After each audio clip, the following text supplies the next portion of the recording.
world, it's Justin, and you are tuned to Anywhere the Needle Drops.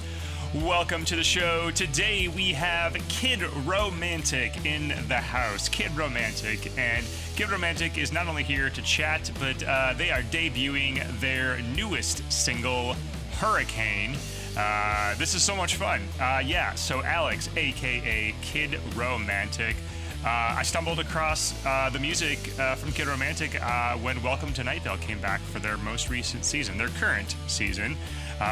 Fans of Night Vale know that Night Vale has a segment called The Weather, which features music, and I've discovered countless great acts that I've become fans of through that segment. Lots of great music always there, and Kid Romantic was one of those ones where I was just like, oh, that caught my ear, I gotta check them out further. I did a deep dive into the catalog, and we threw some stuff on the weekly mixtapes that we do, and eventually connected with Kid Romantic, and we were like, hey, you should get on here on the show. And then they're like, hey, how about we debut our new single on the show? We thought, cool, let's do this thing. So here we are. I sit down with Alex, Kid Romantic. We're going to talk all about the newest single, which you're going to hear right here in a moment for the first time, worldwide debut of the newest single, Hurricane, from Kid Romantic. And then we discuss all things music, vulnerability in art and in life. And so check out the song Hurricane coming up next. And then tomorrow, if you're hearing this the day this comes out on Thursday, tomorrow Hurricane will debut everywhere on streaming. So you can pre-save it at the link in the show notes, find it on your favorite streaming service, and check out all the good stuff from Kid Romantic. But first up, we have our world premiere, the newest single, Hurricane. The interview starts after. Thank you. Here's to life.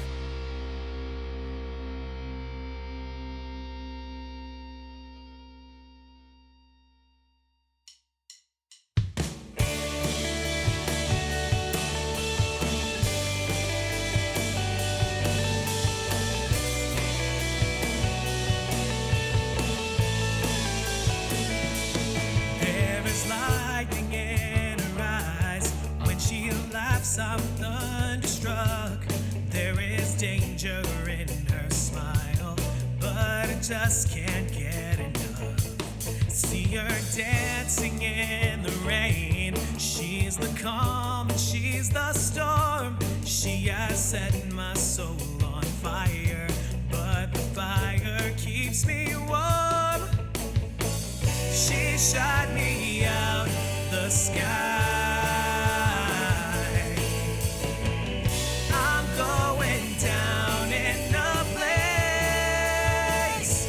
She's a hurricane tearing down the walls around my heart. She's a force of nature blowing me away. When I saw her face, I knew that I was hers right from the start. And I knew that I would never be the same.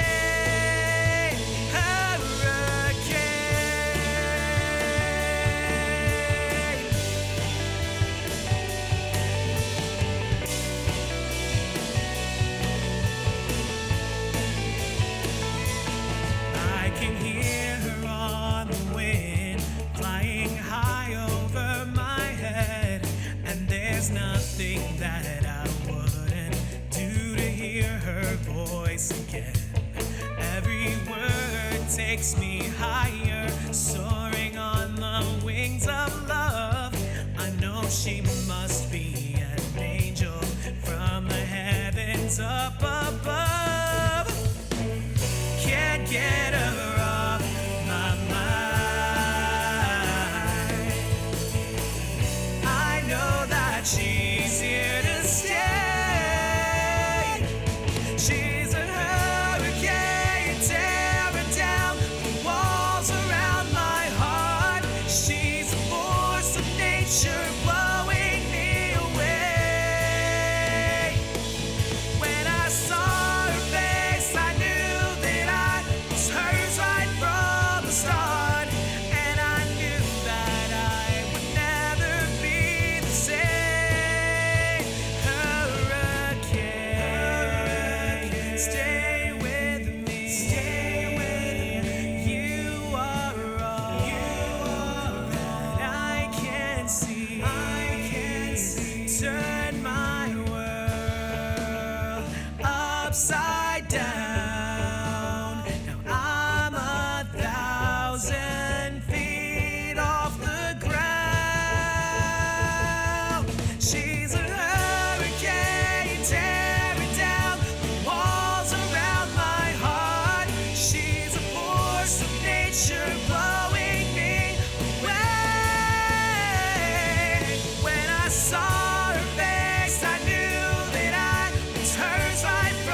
Well, hey, Alex from Kid Romantic, welcome to the show.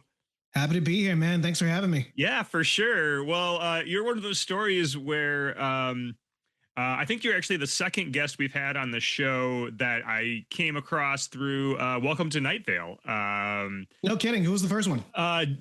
David Wurzig. I don't know if you know him, or he was the weather, actually, I think twice maybe, but it's been quite a few years.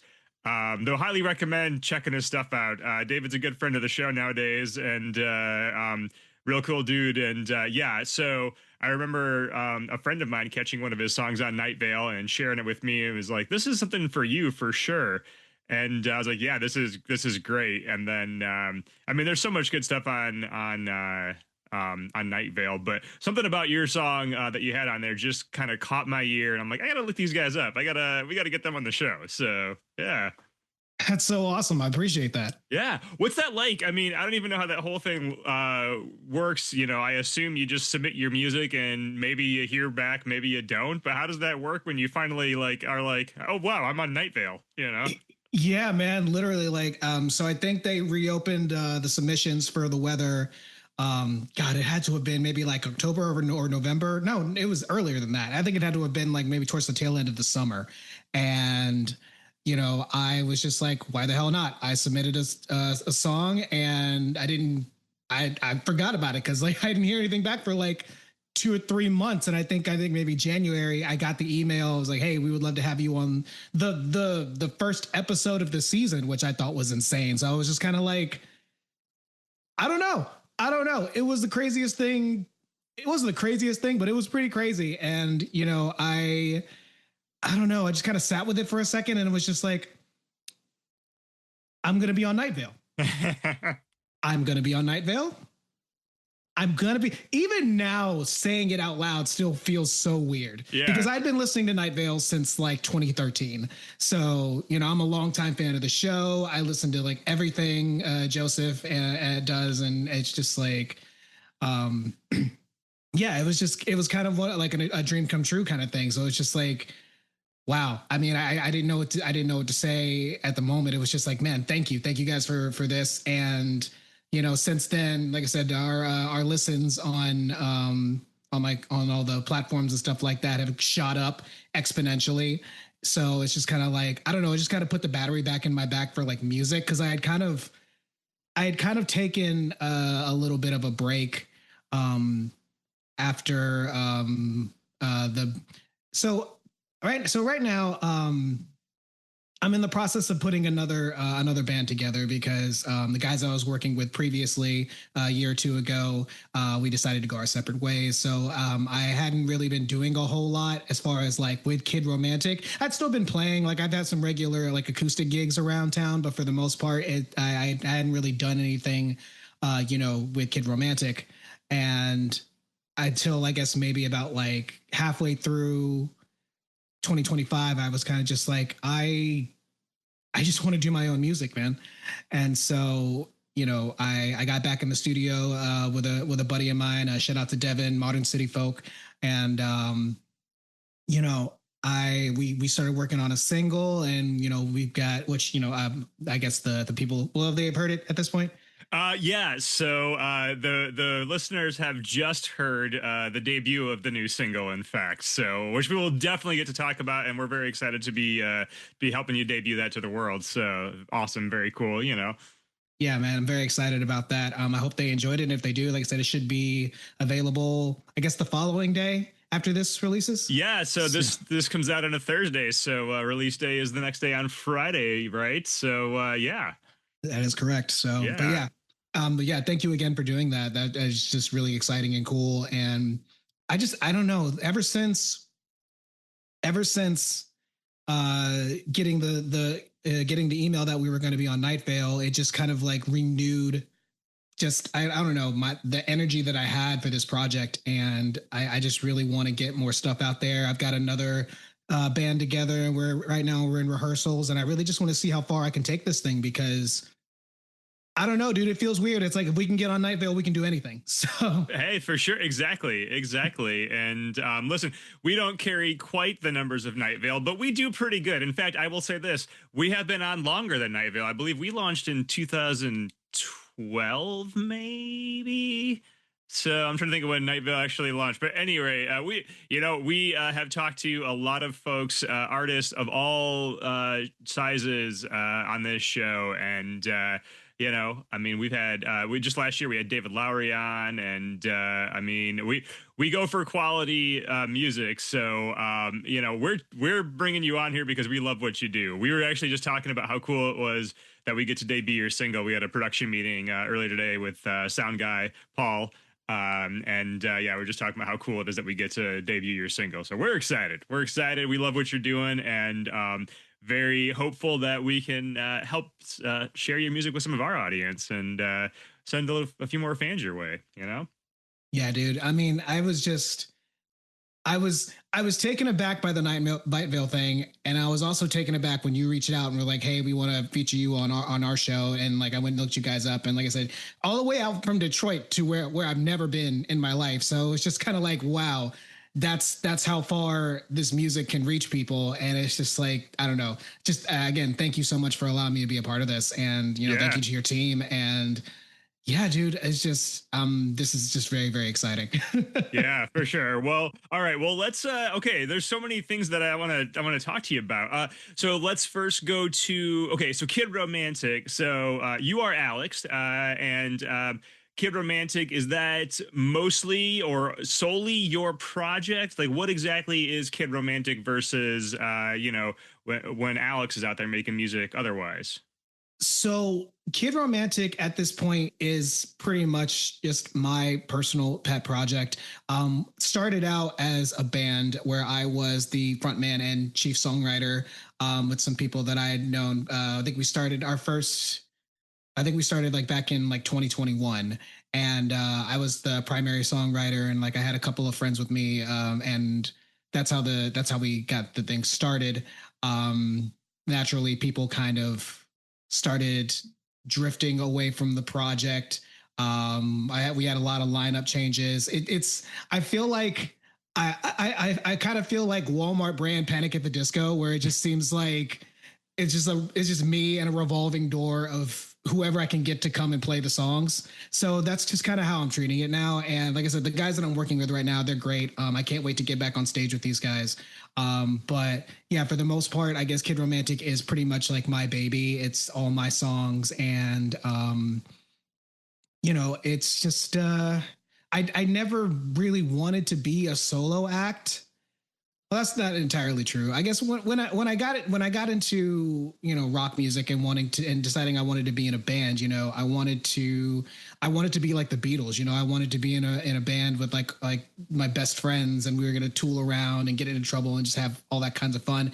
And that was that dream started for me back when I was like 15 years old. Fast forward almost 20 years later, and it's kind of just like, well, that didn't happen. So for the longest time, like I said, I've played in a bunch of different bands, and I've tried to start a bunch of bands, and it's, for the most part, it's kind of just been me and my acoustic guitar against the world.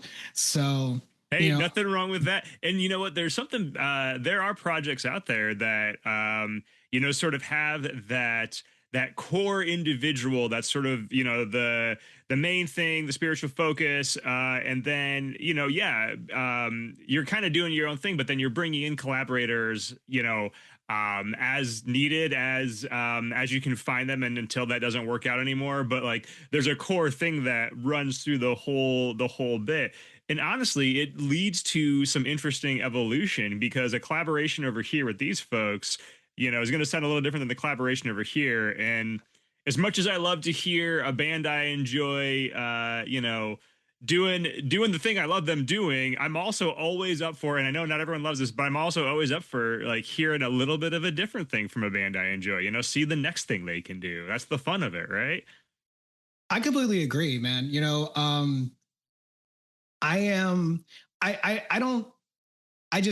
don't know. I don't want to say that I'm a control freak. I'm not. I promise. If I would much rather not tell people what to do on any given occasion.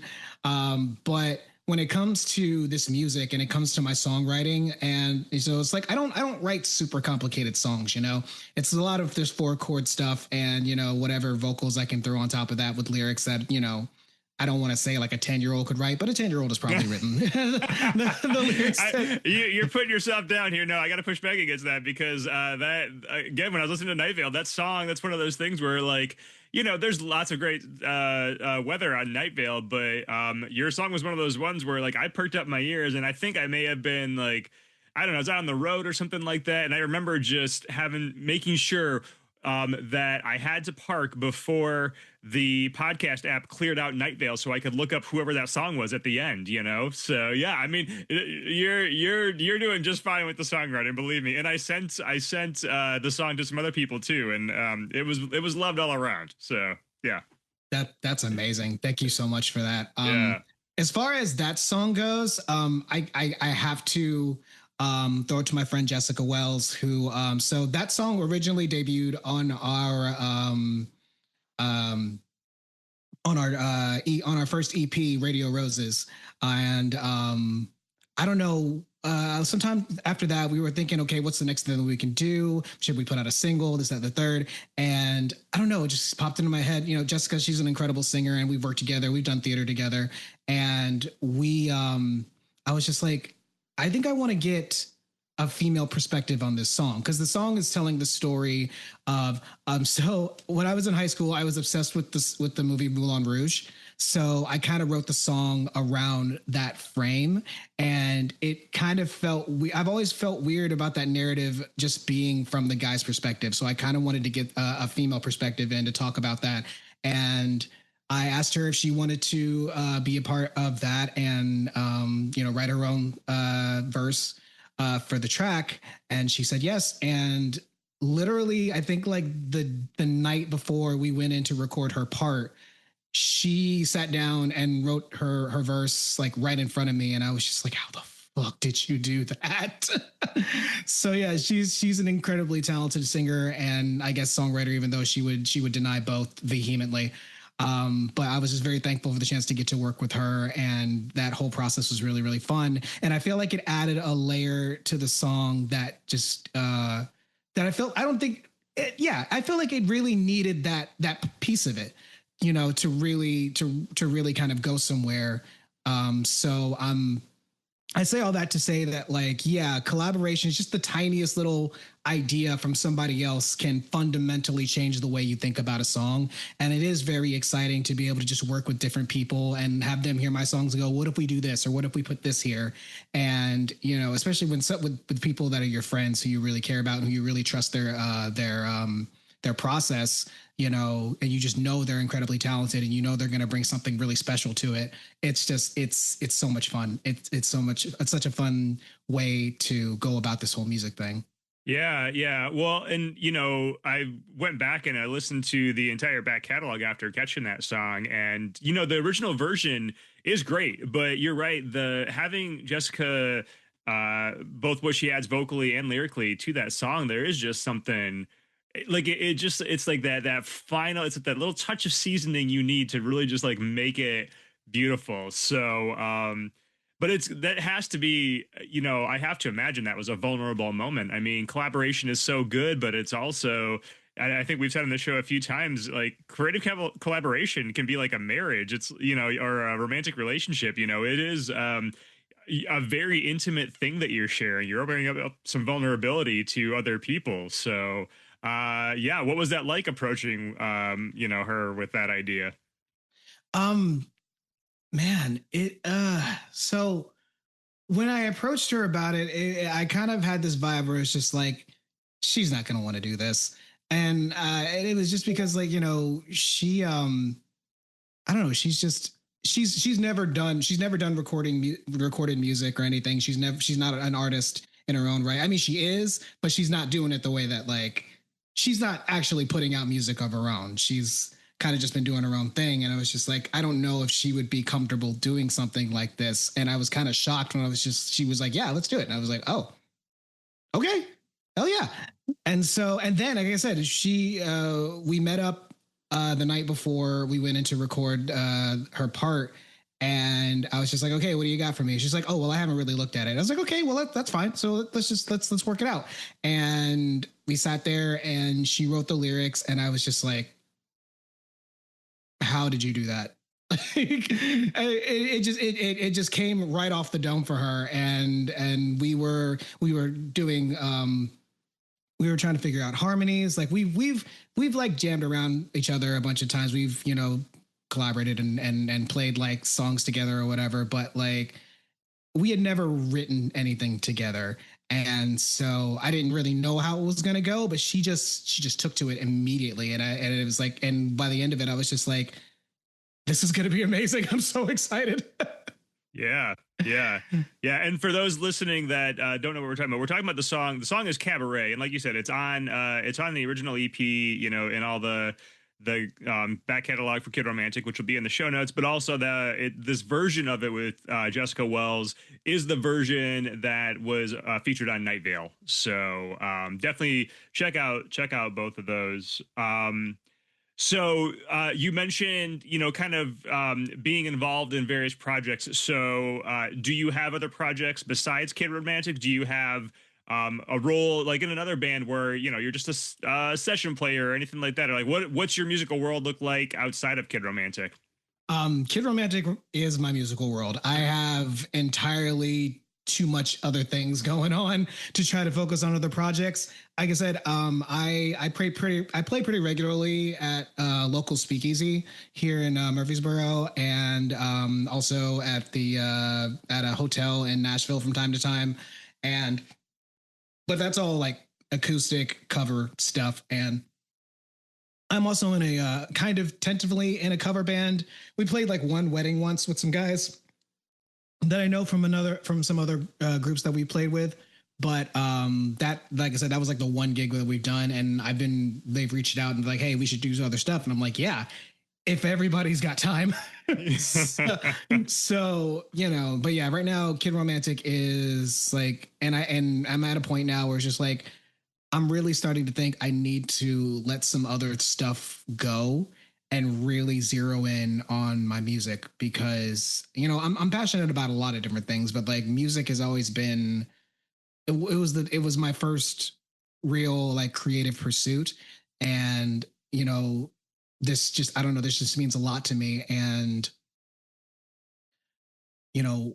I really just want to put my all into Kid Romantic and into my music and my songwriting. And I feel like some other things are going to have to be set aside in order for me to do that in a real way. Yeah, I mean, as a fellow very busy person, I've gone through a phase of my life the last year or two where I've had to figure out what to put down and what no longer serves me, and realizing that that bandwidth and time and energy all matters, and you really want to put that towards things that matter. And listen, I mentioned this in the intro of the most recent episode with OK Cool, but I'm a real like practical guy. Like I'm real sciencey, and like I don't necessarily believe in fate or any of that stuff, but I have had a lot of what has felt like the universe tapping me on the shoulder the last year of my life, saying, hey, what about this? Pay attention to this, that sort of a thing. And listen, I'm starting to like pay attention to that voice a little bit. I feel like, Kid Romantic, maybe the universe is saying, hey, yeah, this is the thing that you should be focusing on right there. That I agree with that wholeheartedly. I don't think that, speaking of just like, like the woo woo of it all and the universe speaking to you, it's like that's definitely what this feels like for sure. And I'm not sure that like, I mean, like I said, I believe in astrology, but also it's like, I think of it from like a scientific standpoint of just like, the universe is just energy, right? And like it's coming from all different sorts of places, and I feel like certain things just resonate with you, you know. And I think there's science to that. It's like certain things, certain people, certain whatever just resonate, and it's not something that you can see with your eyes or hear with your ears. It's just a vibe, And I think I think, I don't know. I think there's something pragmatic to that. It's just like following the vibe and just doing what feels right, Yeah. And I guess being in tune with yourself enough to know the difference between something that feels right and something that feels good, I guess. Yeah. No, I definitely think there's something there. Like I still hold tight to this, very sciencey, practical side of me, but there are ways in which I can see. I'm saying this now. There's someone very special to me listening to this that is just grinning ear to ear with the looks they're going to give me the next time we have this conversation. But it really is, there is something there as far as like. The universe is just energy, and all this stuff that we apply this maybe magical thinking to really comes down just to that. And there can be some science behind that, and some more practical things. Regardless, you know what? If it's working, right? So Oh, absolutely. I think And we just magic is just science that we haven't figured out yet. So there we go. I love it. I love it. Beautiful. All right, so okay, so you had this break, and you said the break for Kid Romantic that was really sort of based on that formation of Kid Romantic, sort of breaking down. It sounded like, and then am I correct in that? Is that what you were? yeah, Okay, yeah. so as you are reviving this project, do you foresee it as something you will pursue on your own? Do you think you're going to maybe form a band around it for collaborative purposes, or even just for like I need people in the studio with me, I need people out on shows with me? Like what does the future of Kid Romantic look like in your mind right now? Well, primarily what I need people for is to get back on stage with the full band.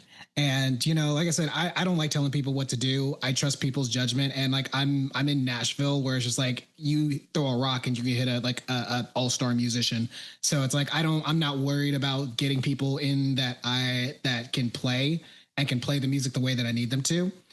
I just worry about getting people in that are at least I need people in here that believe in the product, that believe in the music that I'm writing, and like it enough to actually get on stage and play it with some enthusiasm. Yeah. So, and also people that I just like enjoy being around, because like I said, I always had this dream of being in a band with my best friends, and even though I feel like that's not really going to happen, I do feel like the guys that I'm working with right now, they're good guys, and I care about them a lot as people.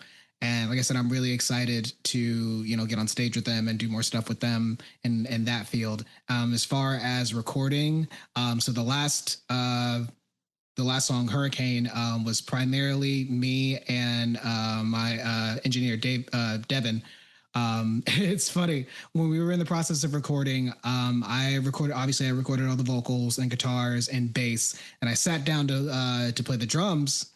And after like 2 or 3 takes, Devin tapped me on the shoulder, was like, "Hey, you mind if I get in here?" And I was like, "Yes, please." I feel like I feel like I'm an okay drummer, but it's been such a long time since I've actually played the drums, and just getting onto a drum kit, like it wasn't working. Yeah. Well, and sometimes you need that outside perspective. I mean, I'm a writer, for the majority of the creative output that I make, and that can be a very isolating, solitary thing. But part of the process for me always is the moment where I take the thing I've created and then I give it to someone else, and I'm like, all right, time for those, give me those ideas, give me the hard notes, right? The tell me what's good, but tell me what's bad too. Tell me what doesn't work. And you got to have that outside perspective sometimes. Absolutely. I think having 1 or 2 people to look over a thing and go, "This is what I liked, this is what I didn't like." I do believe also that, too many cooks, in the kitchen, but also like I think having 2 or 3 people look at a thing and give their honest opinion about it. And they also gotta be people you trust. Yeah. You don't want to, I read something recently where it's just like, surround yourself with people who want to see you win. And I feel like somebody who wants to see you win isn't just going to lie to you, but they're not going to come at it in a way that isn't constructive, I don't think. Yeah. So, to have like a handful of people around you that that you trust, that want to see you succeed, have them be open and honest about how they feel about what you're making. And, and I guess don't be too precious about it either. That's something I think I've had to learn in life, is that, I don't know. I don't think I'm a perfectionist, but I was a quote unquote gifted child. So I feel like that did kind of get ingrained in me to the point where it was just like there was a point where I was truly afraid to fail, so afraid to fail that I didn't really want to try new things. Yeah. And I've gotten to a place in my life where it's just like I'm not afraid to fail. In fact, I get excited about the opportunity for failure, because failure means I get to learn something and I get to do something different the next time.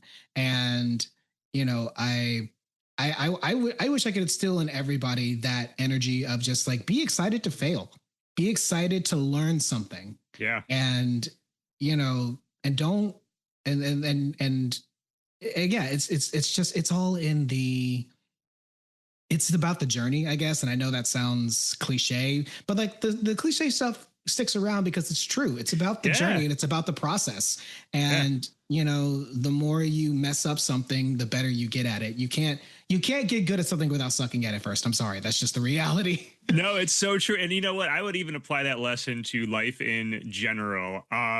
I am involved in a local dance group, and I am not by default really like a dancer in that vein. I mean, I like to get out and tear it up on a dance floor at a wedding and have a good time. But as far as like any kind of choreographed or like you got to take these steps, that kind of thing, not my bag normally. But because of various life occurrences, I found my way to this group, and this group is so unique and wonderful. And the mission is not for you to become a great dancer. The mission is for you to challenge yourself and to be uncomfortable amongst other people, and to be okay failing at something, to be okay doing bad. And so I think that is such an important lesson in both life and creativity. I mean, like you said, you can't learn how to be good at something until you have fallen flat on your face a few times doing it, Oh yeah, absolutely. And dancing, I don't think anybody should ever feel embarrassed about dancing in front of people, because it's just the way that we naturally respond to music. Like our bodies just want to move when we hear music naturally. Yeah. And however that happens, as long as you're not hurting anybody, who cares what you look like? Now, if you're a professional dancer and like you this is what you do, this is like what you do, then yeah, sure, maybe you want to be a bit more conscious of what you're doing. But if you're just like a casual dancer, or you're just like you're like a beginner, everybody's not everybody's a professional. Yeah. So, and yeah, I don't know. I talk about how like I feel like a lot of my lyrics and songwriting is just like a 10-year-old could have done this, but the reality of it is it's like a 10-year-old didn't do this. I wrote this song. Yeah. And, I put it out there for people to hear, and people are going to be like, oh, that sucks, or I didn't like that, whatever. I like my song.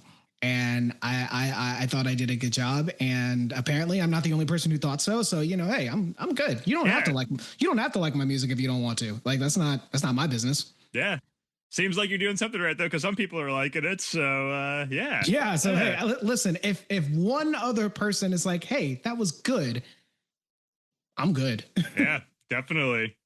So, okay. So you mentioned your location. So are you in Nashville proper, or are you just outside of Nashville? What are you actually located there?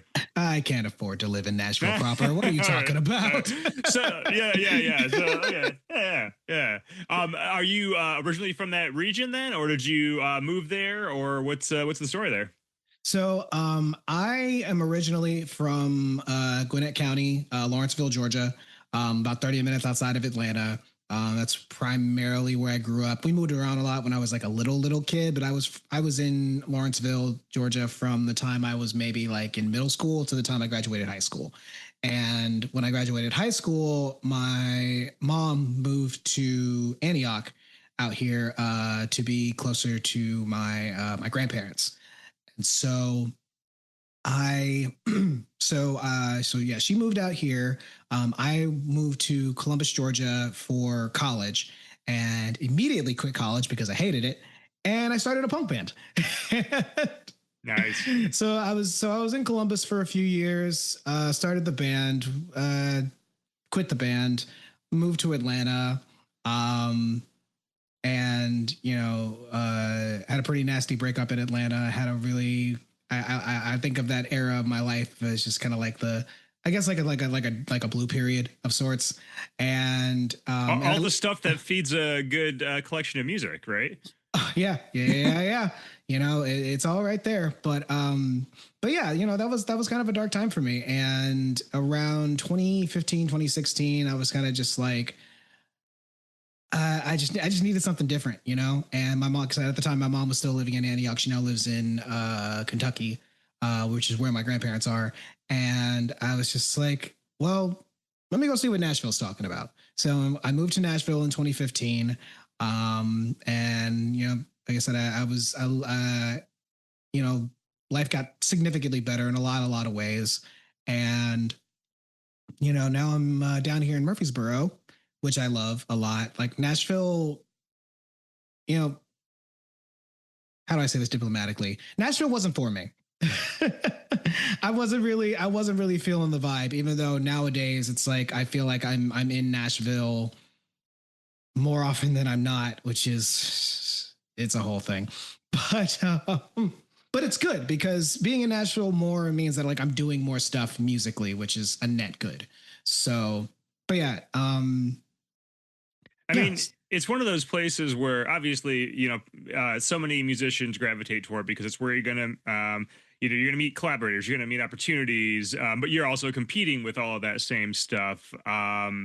But I mean, there is something to be said for being in that space where you're surrounded by the thing. You're sort of immersed in it, right?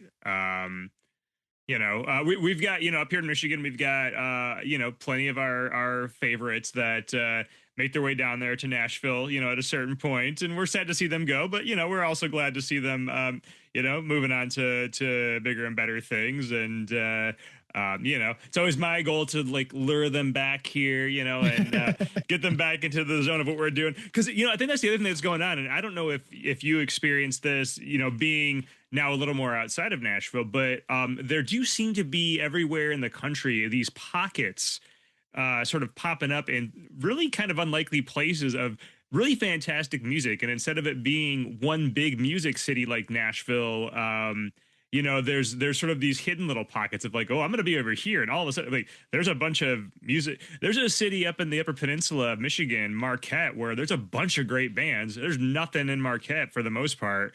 It's up there way in the Upper Peninsula, but there's a bunch of great bands there because I don't know, they don't have much else to do but play music probably. So it's kind of funny. Like, have you experienced any of that either being where you are now or just in general traveling?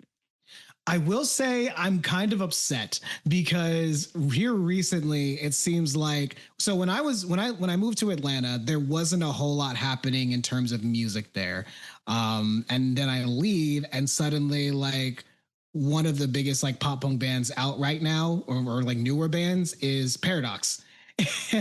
And not just Paradox, I remember seeing Starbenders. I don't know if you've heard of them, but they're from Atlanta. I remember seeing them way back in the day, and like Sarah and the Safe Word and like Hero the Band and all these other like kind of like pop rocky bands that just weren't super duper active when I was around. It was just like, man, if I could have gotten on a ticket with some of these guys, because when I was there, it was primarily just like really like noisy, metal-y kind of stuff happening. And like, there wasn't really a whole lot of what I was doing. And there's still not a whole lot of what I was doing. I feel like what my brand of music, my style is just very, very different from anything else that's happening right now or anything else that I'm listening to or hearing. And that doesn't make it like everything else bad, but it's just like, man, I feel very isolated in terms of like what I'm doing.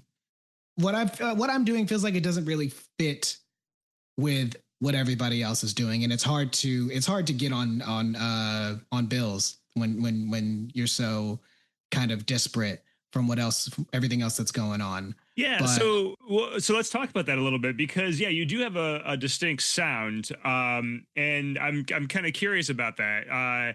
So tell me a little bit, I guess first, let's go back a little more, growing up, like what kind of music was in your house? What was influencing you, in the early stages that turned you on to wanting to create music?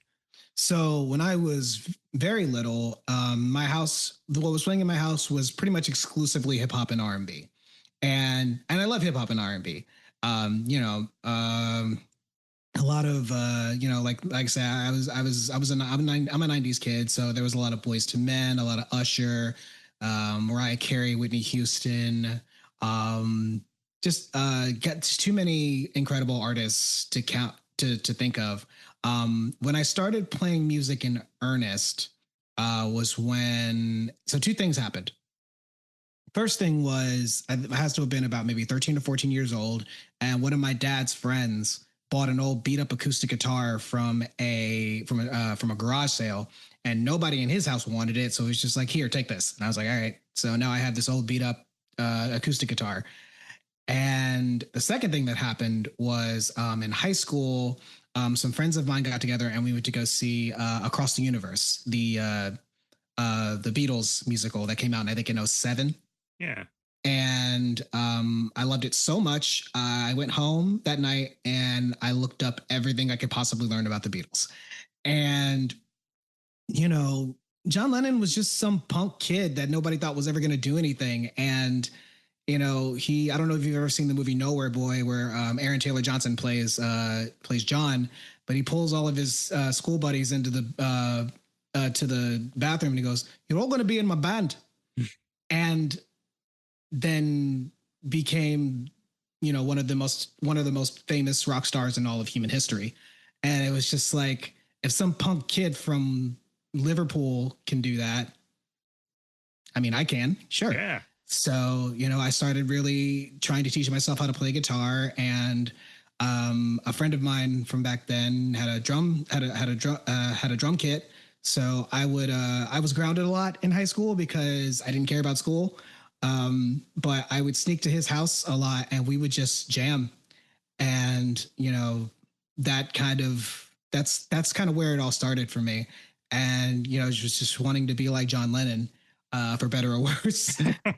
So wait, at what point during this period where you're maybe not being the best student, but you're finding your way through music, at what point do your parents sort of figure out that music is this thing that's special to you, and were they supportive of that? I'm gonna go ahead and say no. That's fair. Okay. Well, they're probably not going to listen to this, but the reality is, I don't want to say I was discouraged, but yeah, I was kind of discouraged. They didn't really want me in a creative pursuit. They wanted me to do something, you know, practical. They wanted me Sure. to be an engineer or an accountant. Surprise, surprise. That's what I do for my day job now. I'm in accounting. And, but yeah, they wanted me to pursue something a little more practical, something with a degree. And like I said, I was never going to do that. Yeah, I mean, that's the thing, you know. I mean, parents want you to have that safe, secure path, and it can be hard to let go and watch your child maybe take the supposedly riskier path, you know. So and you know. they weren't wrong, you know. Like I had a rough go of it, but you know. But hey, we're still here. We're doing all right. That's right. Still doing it. So you're here. We're making some stuff happen. So yeah. So, all right. So we've kind of danced around it a little bit, but we've got this new single that we've just debuted. So tell me about this song. Okay, so man, I probably wrote Hurricane around God, I don't remember. Let's see. How old is this how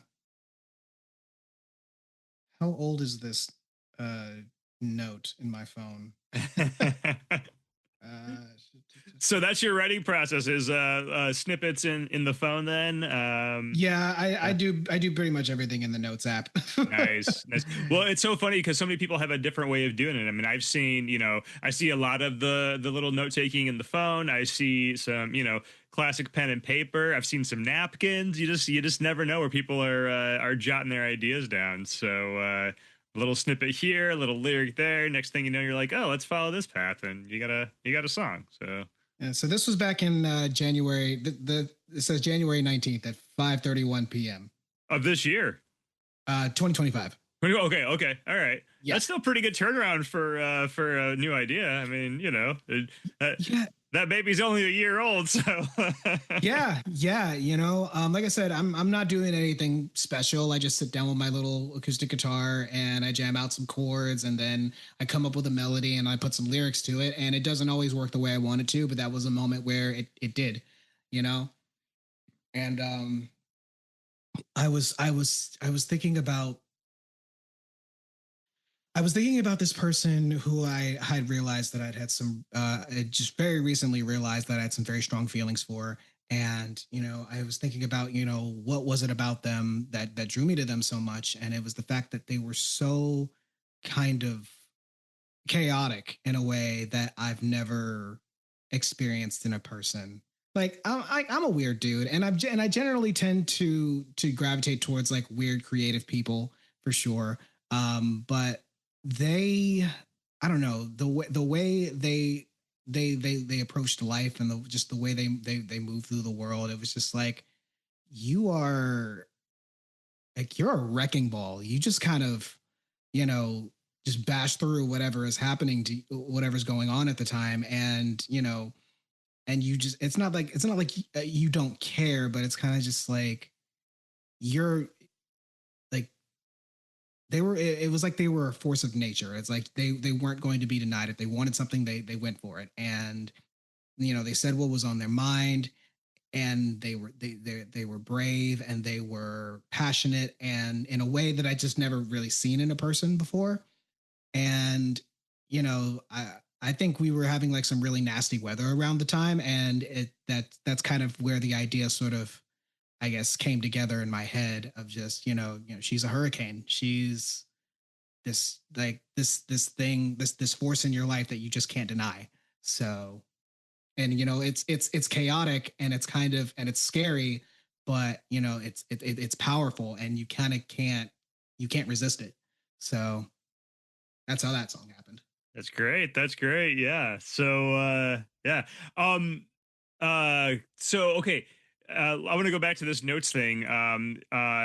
When you are, I mean, you kind of mentioned your process a little bit there, but the initial thing, like, are you looking at a bunch of just random phrases in that notes app, or is it full on lyrics, or like a theme, or a story? Like, what are we looking at in there, or maybe all of those? It really just depends. For like I said, for that one, it was very much I kind of so I get an idea for a song, and I grab my guitar and I pull up my notes, and I jam out some chords and I write those down, and then I'll kind of la la la la la my way through those chords, and I'll go, okay, well, there's my melody, and then okay, words. What is the song about? What am I feeling in this moment? What am I thinking about in this moment? And again, a lot of the time it doesn't come out the way I want it to, but every now and again, like I said, for that instance of really what every song that I write, it's just like, okay, there are the words. This works. And I just work it like that until I get to the end. And then I have a song. Awesome. Yeah. So okay, we have just debuted Hurricane, so we've got the newest Kid Romantic track. And not to put too much pressure on you, but what's next? Do you have any idea of what the near future looks like for you, as far as releases or shows or any of that stuff? So nothing is on the books right now. We definitely have another song in the works that I believe is going to be a part of another 5-song EP. I Right now, like I guess like the most immediate goal is to complete and release another EP this year.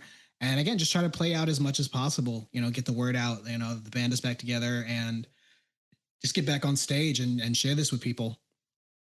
Awesome, awesome.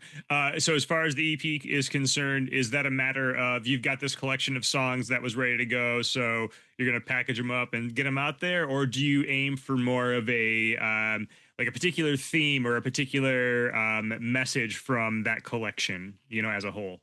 Well, yeah. So it's essentially it's just going to be Radio Roses Part Two. It's just going to be a bunch of silly love songs that I wrote back in the day that I've just been sitting on for years, and it's just like I really want to get these out now.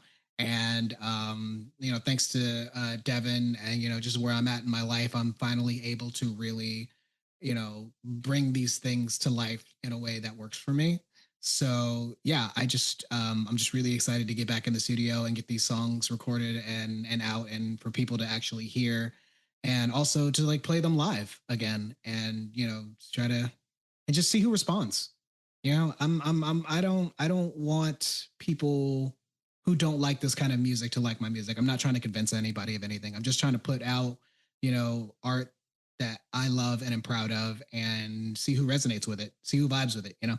Yeah. Well, and that is, we can lament a lot about the internet, but that is one of the magical things about the internet age is you can find that audience. Not everyone has to love your thing. It's just the people that it was made for, they're out there and they can find it, and that's all you need. So.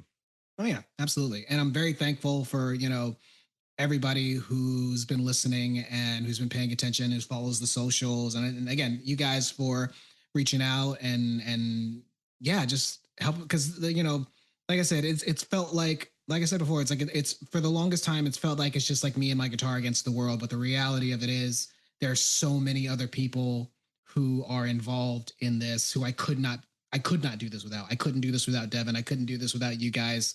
And I couldn't do this without the band and without Jess and all of these people around me who, in their own ways believe in and support what I'm doing.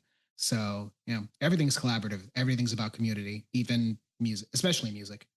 Indeed. Yeah. And we're in a moment in time where we need much more of that. So, collaborative community and just making things we love. So, yeah. All right. Well, Hurricane is the song and Kid Romantic is the band. We've been sitting here with Alex. So everyone listening, if you love that song, check out the show notes. There's plenty more there. And we're looking forward to seeing what's next for you. Thanks a lot, man. This has been awesome. Yeah. And you know what? Next time we get down to Nashville, I'll let you know. Maybe we can connect and catch you live or just, hang out or something. That'd be fun. That'd be so sick. I'll show you some of my favorite restaurants. Beautiful. Love it. All right, Alex, Kid Romantic, keep on making great music. And wishing you the best. All right. Thank you, man. Yeah, take care. You've been listening to Anywhere the Needle Drops from Red Chuck Productions. Keep up on new episodes of this show, our live events and various creations and other happenings over at redchuckproductions.com or by following us on social media at Red Chuck Productions. Special thanks to Hero Jr. for our theme music. You can check them out over at herojuniormusic.com. That is Hero, Hero, Junior, JR, music.com. A big shout out to Paul Clemson and Theory One Productions for handling sound duties and so much more. Check out their magic over at theory1productions.com. And a big thank you to Earthworks Audio for outfitting the Red Chuck Studio. See their microphones and their other products over at earthworksaudio.com. Be sure to support all of our guests by visiting their websites, social media, clicking that subscribe button, seeing them live, and checking out their merch stores. Give musicians and artists your money. We'll be back with the next episode. Until then, thank you for your time. Here's to life.